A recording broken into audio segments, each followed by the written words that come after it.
아침 말씀. 오늘 본문 말씀은 창세기 37장 1절에서 11절입니다.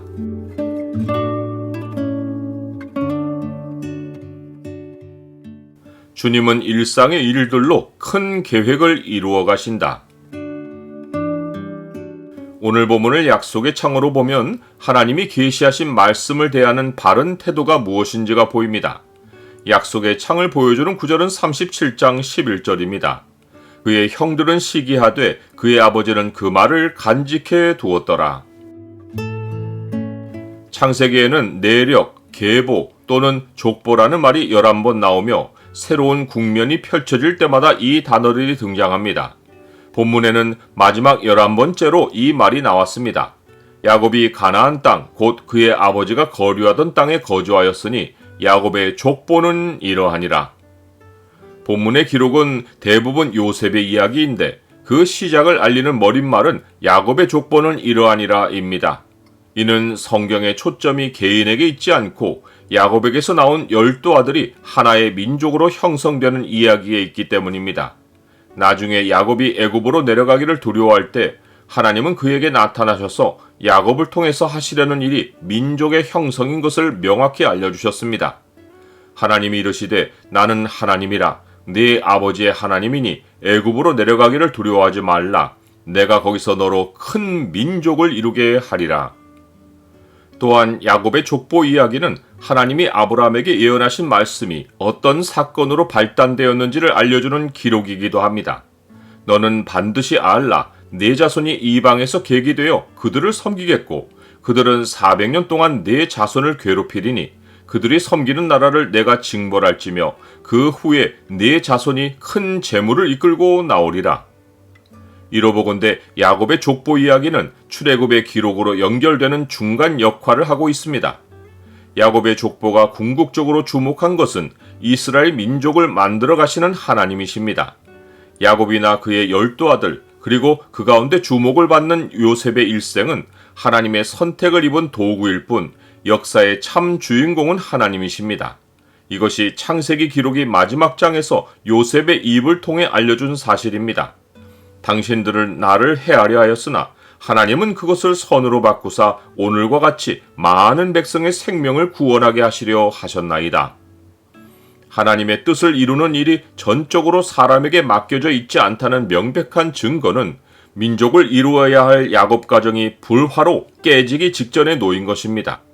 야곱은 노년에 낳은 아들 요셉을 사랑하여 그에게만 채색 옷을 입혔고 이러한 아버지가 못마땅한 요셉의 형들은 요셉을 질투하고 미워해서 그에게 편안하게 말하지 않고 거친 말을 쏟아내며 따돌렸습니다.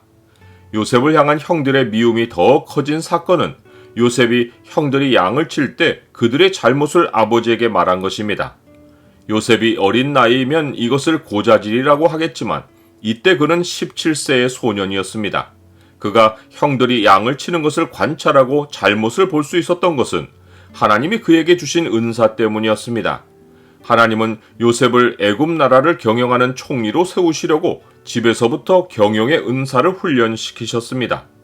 이는 마치 하나님이 다윗이 어려서 양을 칠 때 사자와 곰을 물리치도록 훈련하셔서 나중에 골리앗과 싸우게 하신 것과 같고 이로써 나중에 이스라엘 나라의 왕으로 세우신 후에는 수많은 원수와 전쟁하도록 준비해 주신 것과 같습니다.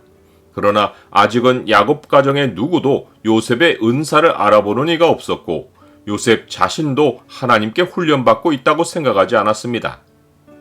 나는 하나님의 은사가 어려서부터 일상에서 준비된다는 사실을 믿습니까?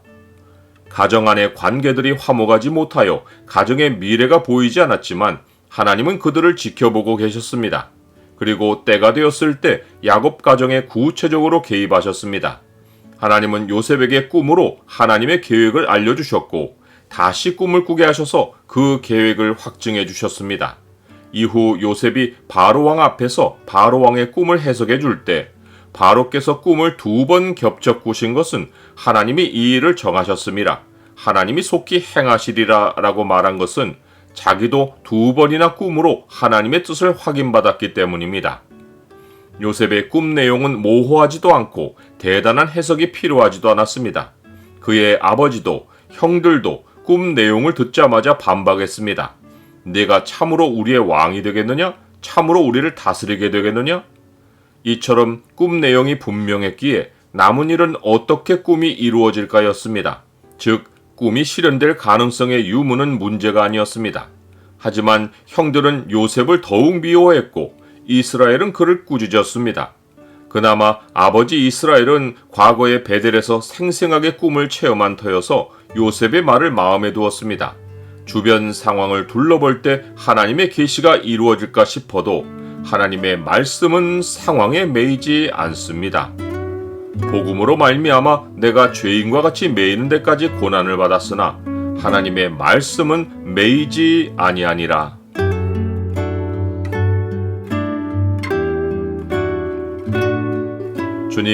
주님은 한 가정의 일상을 통해서 민족을 형성하는 큰 계획을 이루셨습니다. 주께서 제게 이미 은사를 주셔서 매일의 삶에서 저를 훈련하시고 주의 크신 뜻을 이루어 가시는 줄을 아오니 제가 맡은 일상의 일에 충성하게 하옵소서. 예수 그리스도 이름으로 기도드립니다. 아멘.